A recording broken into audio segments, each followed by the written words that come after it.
welcome to my channel. Subscribe, listen and enjoy my stories every day. I remember the moment I started piecing it all together.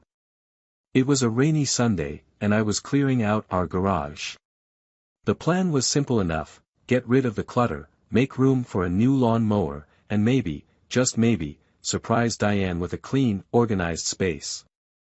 But life has a way of twisting simple plans into harsh revelations. That day, as I lifted an old suitcase buried under stacks of forgotten boxes, I couldn't have known that my entire world was about to unravel. The suitcase was worn and covered in dust, something that looked like it hadn't been touched in years.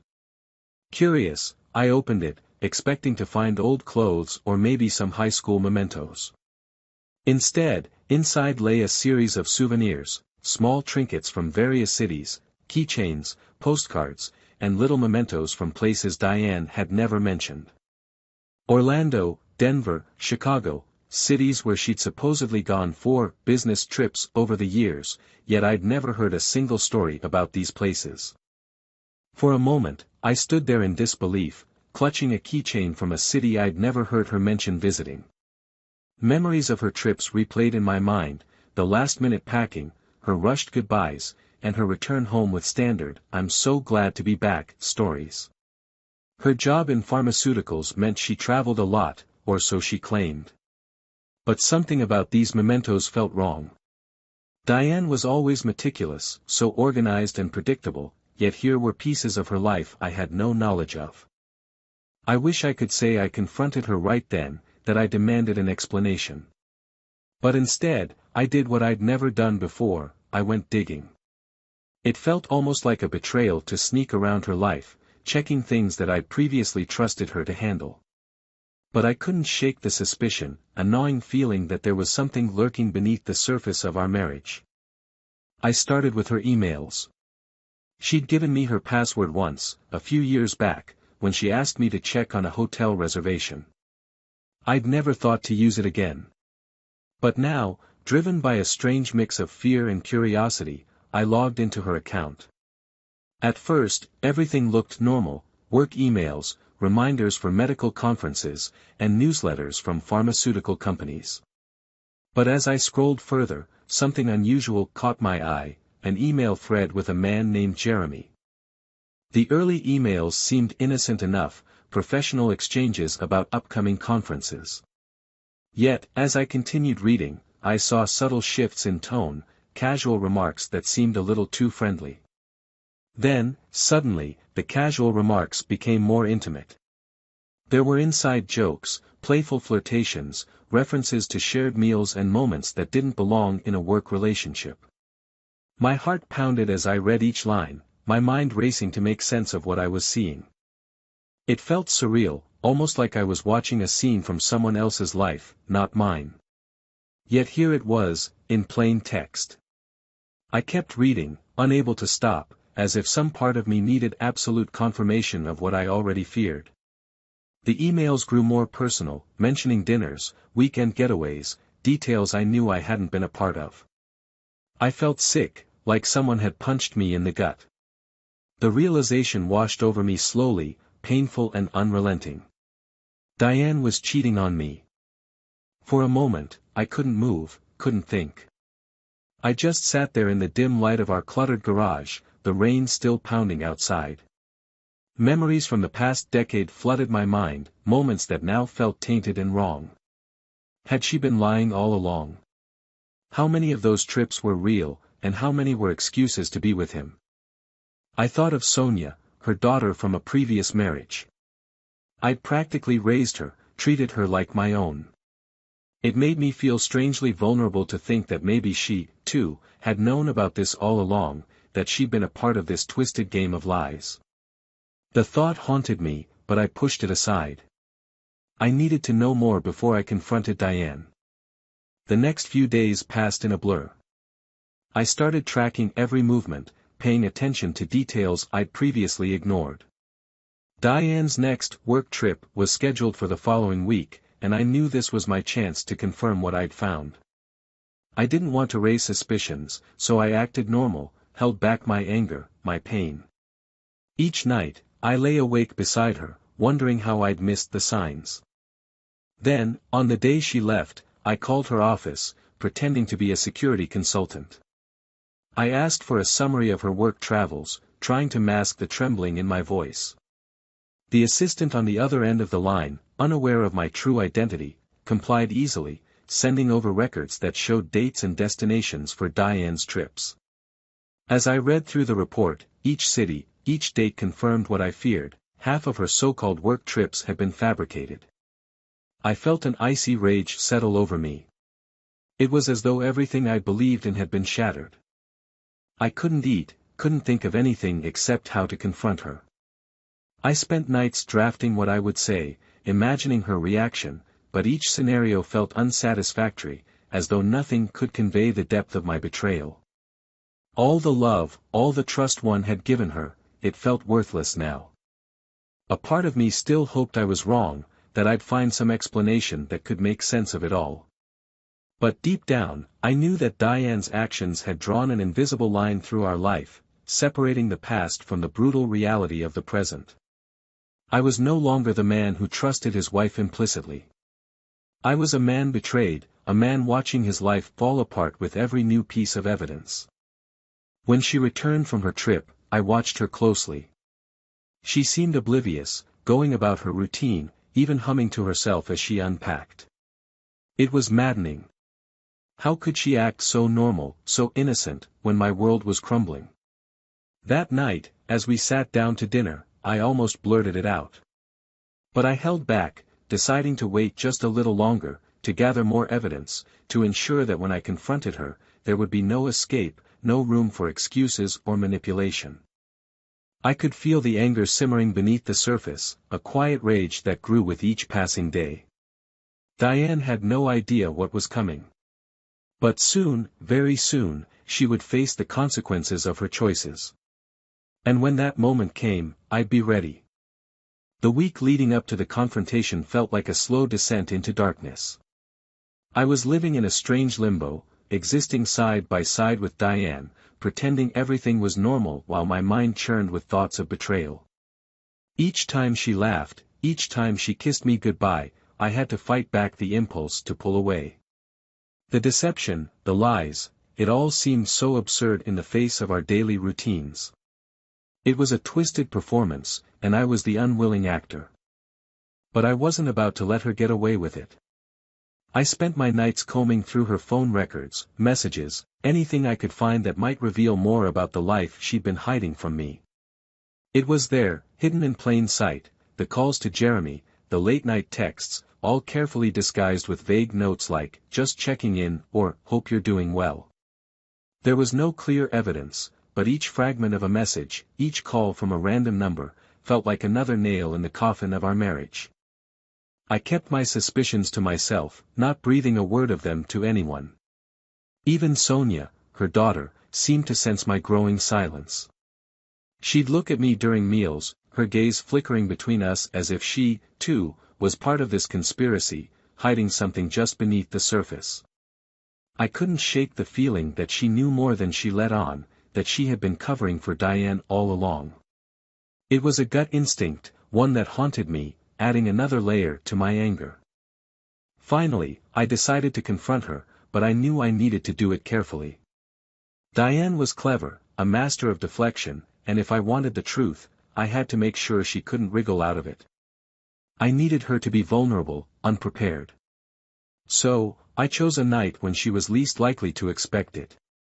It was a Thursday, a night when she usually unwound with a glass of wine after work, too tired to think of anything beyond her next day's schedule. She came home as usual, dropping her keys on the counter and greeting me with a soft smile. It felt so hollow, so rehearsed, like every action she performed was designed to maintain the facade of a perfect wife. I returned her smile, forcing myself to act casual, though my hands clenched into fists at my sides. "Long day?" I asked, pouring her a glass of wine as if this were any other evening. "You have no idea," she sighed, accepting the glass and settling into a chair across from me. "Back-to-back meetings, reports, it never ends." I watched her closely, searching her face for any flicker of guilt or hesitation, but she seemed utterly at ease. It was maddening, how seamlessly she lied, how effortlessly she kept up this charade. I could feel the anger rising within me, but I forced it down, determined to keep my composure. "Must be hard, all those trips, all that time away," I said, watching her reaction carefully. She glanced up at me, her expression unreadable. "Yeah, but it's necessary. You know how demanding my job is. Sometimes I wish I didn't have to travel so much." The lie tasted bitter. I fought the urge to confront her right then, to throw everything I knew in her face. Instead, I leaned back, keeping my tone casual. "It's funny," I said, swirling the wine in my glass, "I was just thinking about all those places you visited. Orlando, Denver, Chicago, you never seem to mention much about them." She paused, her fingers tightening slightly around the stem of her glass. It was subtle, almost imperceptible, but I noticed. It was the first sign that something was off, that I was touching a nerve. "Oh, well, they're just work trips," she said, a faint smile flickering across her lips. "Nothing exciting." The anger surged again, but I held it back, forcing a smile. "Must be lonely, though, being away all the time." She shrugged, looking away, and I saw a flicker of something in her eyes, guilt, maybe, or perhaps just the recognition that her lies were starting to unravel. I pressed on, feeling the tension build between us. "You know, I found that old suitcase in the garage," I said, my voice steady. "The one with all the souvenirs from your trips. You've never really told me much about them." Her face paled, and for a moment, she looked almost startled. "Oh, that old thing. I didn't even remember it was still there." I leaned forward, meeting her gaze. "Why don't you tell me about it, then? About the trips you took, the people you met. I'd love to hear more." There was a pause, a moment of silence that stretched between us like a chasm. I could see the gears turning in her mind, her eyes darting away as she tried to come up with a plausible story. But no story came. Instead, she took a long sip of her wine, her hands trembling slightly.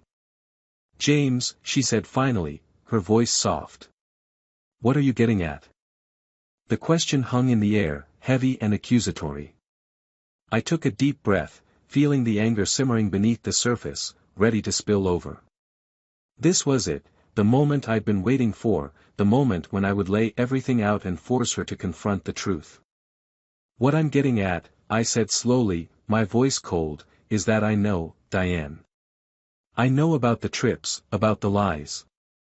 I know about Jeremy." Her eyes widened, and for a split second, I saw pure panic flash across her face.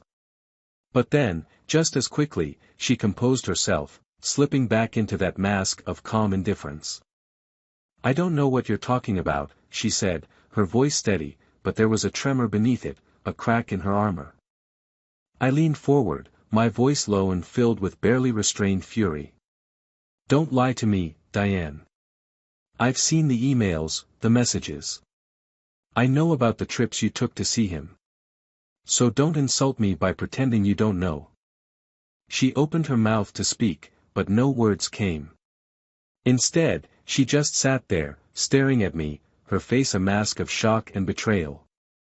For a moment, I wondered if she was about to deny it again, to weave another web of lies. But then, slowly, she lowered her gaze, her shoulders slumping as if the weight of her deception had finally caught up with her. "How long?" I asked, my voice barely more than a whisper. "How long have you been lying to me?" There was a long silence, a painful pause that felt like an eternity. Finally, she looked up at me, her eyes filled with a mixture of shame and defiance. "Does it matter?" she whispered, her voice barely audible. "You know now. Isn't that enough?" Her response stunned me, the callousness of it, the way she brushed aside years of trust and loyalty as if they meant nothing. I felt a surge of anger unlike anything I'd ever felt before, a white-hot fury that made me want to lash out, to make her feel the pain she had inflicted on me. Yes, it matters, I said through clenched teeth. It matters because I trusted you, Diane. I loved you. And you threw it all away, for what? For some fling. For a man who doesn't even care about you. She flinched, as if my words had struck her, but she didn't respond. Instead, she looked away, her gaze fixed on some distant point beyond me, as if she could escape from the truth by simply refusing to acknowledge it. In that moment, I realized something: I didn't recognize her anymore. The woman sitting across from me, the woman I'd shared my life with for a decade, was a stranger. She wasn't the loving wife I thought I knew, the partner I'd trusted with my heart. She was someone else entirely, someone who had chosen lies over love, betrayal over loyalty. I took a deep breath, the fury within me slowly giving way to a cold, calculating resolve. This wasn't over, not by a long shot. Diane had broken my heart, shattered my trust, but I wasn't about to let her walk away unscathed. Without another word, I stood up, leaving her sitting alone at the table, her wine glass clutched tightly in her hand. The silence between us was deafening, a chasm that could never be bridged. As I walked away, I felt a strange sense of calm wash over me. The rage was still there, simmering beneath the surface, but it was tempered now, transformed into something sharper, something more focused. I knew what I had to do. In the days that followed, the house felt hollow, echoing with the silence of unspoken accusations. Diane tried to pretend everything was fine, tiptoeing around me with a forced cheerfulness that only fueled my anger. She'd make small talk over breakfast, ask if I needed anything from the store, even laugh at my jokes, though the laughter was hollow, brittle. But I'd seen through her now, I'd seen the truth she had tried so hard to hide, and no amount of forced smiles could erase that. In those silent, tense days, I kept my distance, biding my time. I still didn't know exactly what form my revenge would take, but I knew it had to be something that would resonate, something that would make her feel the depth of the betrayal I'd suffered. And so I watched and waited, taking in every detail of her life, every little flaw in her facade. One evening, after another strained dinner, I decided to press her further. I leaned back in my chair, studying her as she pushed food around her plate, eyes downcast. It struck me how much effort she was putting into avoiding my gaze, as if she could will away the tension simply by pretending it didn't exist. "Diane," I began, keeping my tone steady, "I think it's time we talked about what happens next." Her fork clattered onto her plate, and she looked up at me, eyes wide. "What do you mean?" she asked, her voice barely above a whisper. "You know exactly what I mean," I replied coldly. "This arrangement of pretending things are normal, it isn't working. We can't keep going on like this." She swallowed, a faint hint of color rising in her cheeks. "James, I don't know what to say." I leaned forward, holding her gaze. "I know you don't. That's the problem. You don't even have the decency to own up to your mistakes. I have to drag the truth out of you, piece by piece, like it's some favor you're doing me." She opened her mouth to speak, then closed it, looking away. I could see the guilt flickering in her eyes, the desperation to escape this conversation. But I wasn't going to let her off that easily. "I've been thinking a lot," I continued, keeping my voice low and controlled. "And I think it's time you made a decision. Do you want this marriage to end? Or are you willing to fight for it?" Her gaze shot back to mine, wide and startled. For a brief moment, I saw the woman I'd once loved, the woman I thought I'd spend my life with. But that vision was tainted now, overshadowed by the lies and betrayal that had shattered our bond. "Of course I want to save our marriage," she whispered, her voice trembling. "James, I made a mistake, a terrible mistake. But I love you. I still love you." I wanted to laugh at the irony, but instead, I forced myself to remain calm. "Love?" I repeated, raising an eyebrow. "You throw that word around so easily, Diane. But love isn't lies. Love isn't betrayal. You don't get to use that word with me anymore. She looked as if I'd slapped her, her face paling, her hands shaking. For a moment, I felt a flicker of satisfaction. She was finally feeling the weight of her actions, the devastation she'd inflicted on me. I don't know how to make it right, she whispered, tears pooling in her eyes. Tell me what you want me to do. I'll do anything.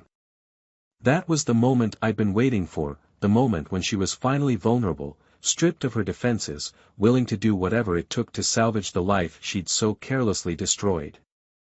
I leaned back, a plan forming in my mind, sharp and clear. There's one thing, I said slowly, watching her closely. I need you to tell me everything. Every detail, every lie. I want to know exactly how long this has been going on. I want to know what you told him about me, about us. I want to hear it all. She hesitated, a look of dread crossing her face. James, please, do we really have to go over all that? It won't change anything. Maybe not for you, I replied icily. But it will for me. So, tell me, Diane. How did it start? She closed her eyes, taking a shaky breath. When she opened them again, her gaze was empty, resigned. It started a year ago, she whispered. We met at a conference in Chicago. I didn't mean for it to happen. It just did. I felt a wave of disgust wash over me. The word sounded so rehearsed, so meaningless. Didn't mean for it to happen, I echoed. Do you have any idea how pathetic that sounds? She flinched, tears spilling down her cheeks. I know. I know it was wrong. But I felt. I don't know, disconnected.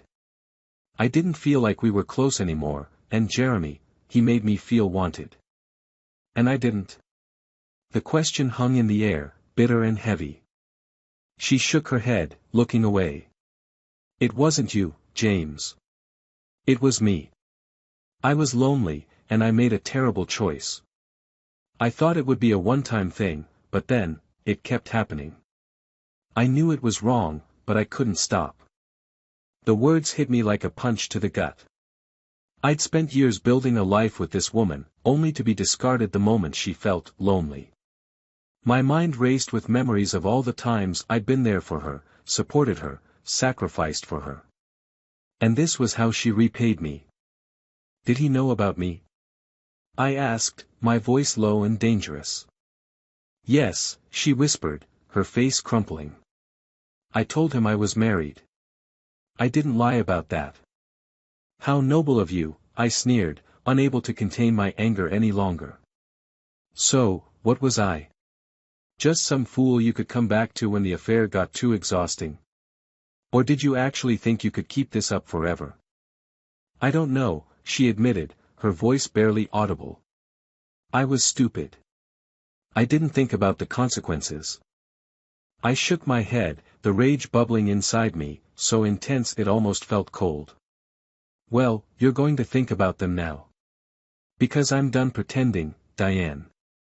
I'm done living in this fantasy you've created.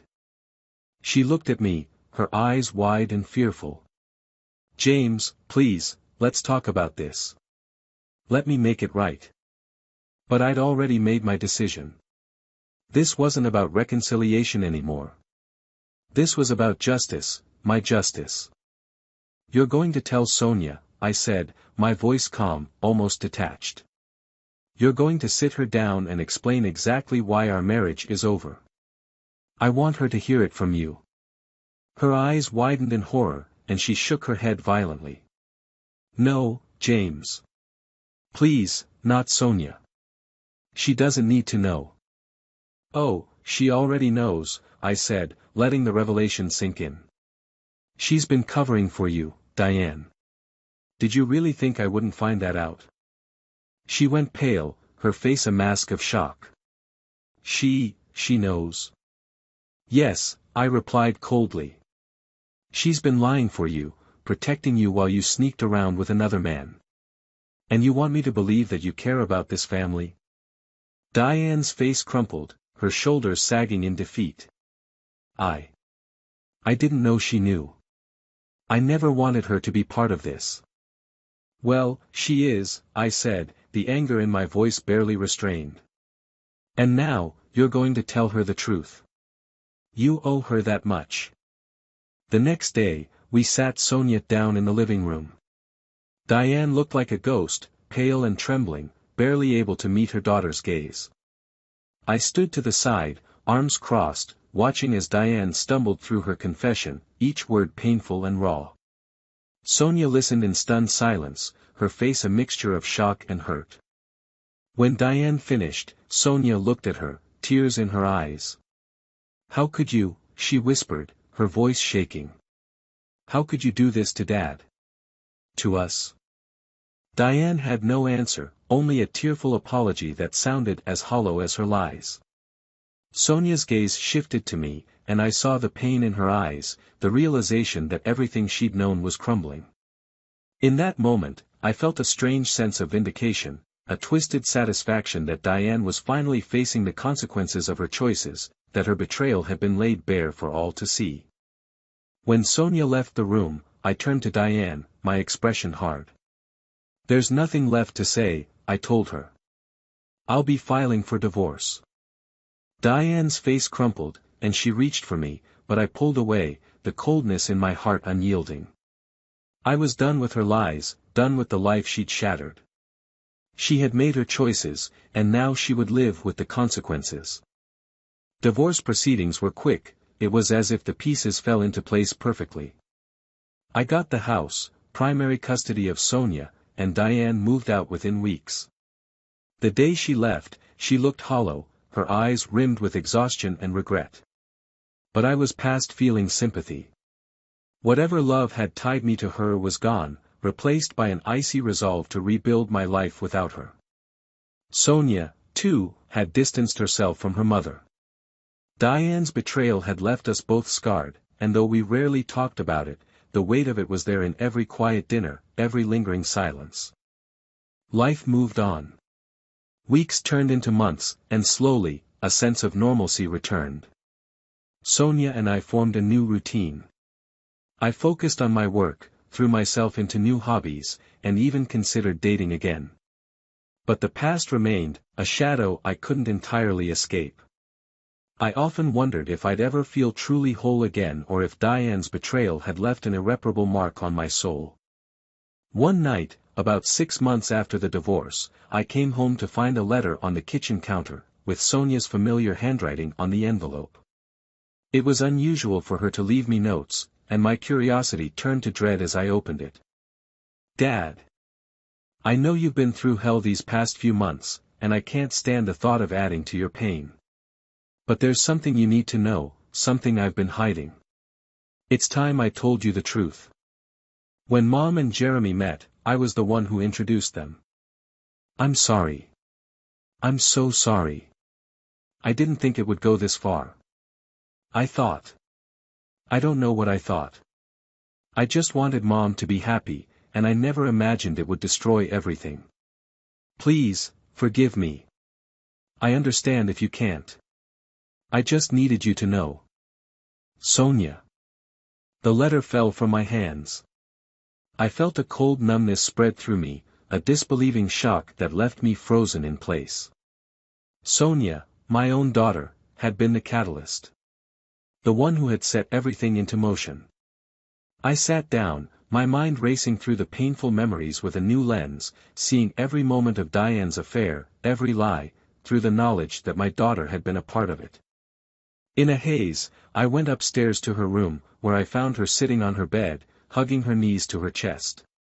She looked up as I entered, her face pale, eyes red from crying. "I'm sorry, Dad," she whispered, her voice trembling. "I didn't think it would. I didn't know it would hurt you so much." "Why, Sonia?" My voice was barely a whisper, a raw, broken question. "Why would you do that?" She looked down, shame etched across her face. She was unhappy. She used to tell me about how lonely she felt, how you were always working. I wanted her to be happy, Dad. I thought if she had someone to talk to, someone who could make her feel loved, maybe she wouldn't feel so alone. I didn't know it would turn into all of this. Her words hit me like a punch to the gut. I had thought I'd known the extent of Diane's betrayal, the scope of her lies, but this was a new wound, one I hadn't seen coming. My own daughter, my flesh and blood, had been part of the deception. A willing participant, however misguided, in the unraveling of my marriage. I felt a surge of anger, hurt, betrayal. But beneath it all, there was a strange understanding, a sorrow that went beyond my own pain. She was just a kid, caught in the middle of an adult tragedy she couldn't fully understand. And I knew I had to choose my next words carefully, for both our sakes. Sonia, I began slowly, my voice steady despite the turmoil in my chest, what you did, it hurt me, deeply. But I know you didn't mean to. You thought you were helping. I just wish you had talked to me, trusted me enough to tell me how you felt. She looked up at me, her eyes brimming with tears. I was scared. I didn't want to make things worse. I thought, maybe if she was happy, you'd be happy too. I took a shaky breath, the weight of her words settling on me. I reached out, placing a hand on her shoulder, feeling her small frame trembling beneath my touch. Sonia, I know you didn't mean to hurt me. And I know you're hurting too. But we need to rebuild this, together. Honesty, trust, it has to start here, between us. She nodded, fresh tears spilling down her cheeks. We sat together in silence, the weight of our mutual loss filling the room. In that moment, I felt a strange sense of release, a quiet acceptance of the pain we'd both endured. It wasn't forgiveness, not yet. But it was a step, a fragile beginning. Over the next few months, we worked together to heal. Sonia and I rebuilt our bond slowly, piece by piece, navigating the scars that Diane's betrayal had left on both of us.